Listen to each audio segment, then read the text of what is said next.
C'est officiel, Erik ten Hag vient d'être nommé coach du Bayer Leverkusen jusqu'en 2027. Il aura donc la lourde tâche de remplacer Xabi Alonso parti au Real Madrid. Qu'est-ce qu'on peut en penser? Est-ce que c'est une prise de risque? Est-ce que c'est un choix intelligent?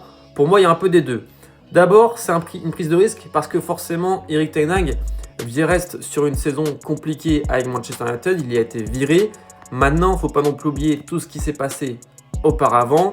Il y a eu effectivement une campagne de Ligue des Champions compliquée en 2023-2024, mais c'était quand même lui qui était à la base de la qualification en Ligue des Champions, ce que n'a pas réussi à faire par exemple Ruben Amorim. Il ne faut pas non plus oublier que c'est un coach qui a eu quand même une très belle épopée avec l'Ajax Amsterdam, notamment en Ligue des Champions lors de l'année 2018-2019.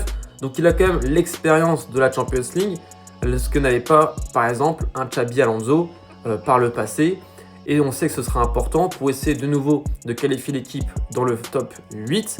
On sait que Xabi Alonso avait réussi cette mission, mais en étant chapeau 1, là, la saison prochaine sera différente puisque Leverkusen ne le sera pas, ce sera le Bayern Munich.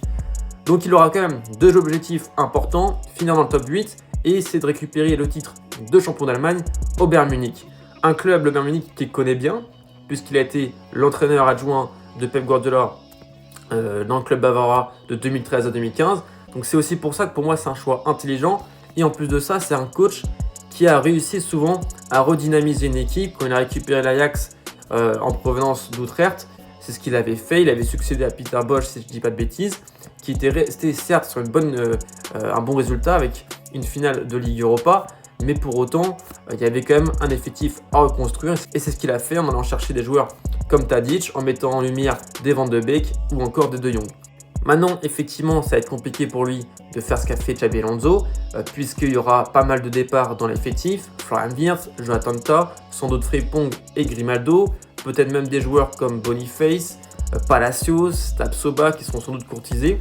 Donc il va falloir redynamiser cette équipe, il va falloir peut-être aussi changer de dispositif tactique, passer notamment en 4-2-3-1, un système qu'il apprécie énormément par rapport au 3-4-2-1 de Xabi Alonso. Si c'est le cas, il faudra recruter des latéraux, des ailiers. Voilà, reconstruire finalement une équipe qui a bien fonctionné par le passé, mais qui n'a pas non plus réussi à atteindre d'autres objectifs. Après voilà, on sait très bien que ten Hag, il vient pour succéder à Alonso, qui lui a choisi un projet un peu plus haut. Donc voilà, compliqué, mais je pense quand même qu'il a les épaules pour y arriver. En tout cas, moi, je suis plutôt hypé. Alors dites-moi en commentaire ce que vous en pensez.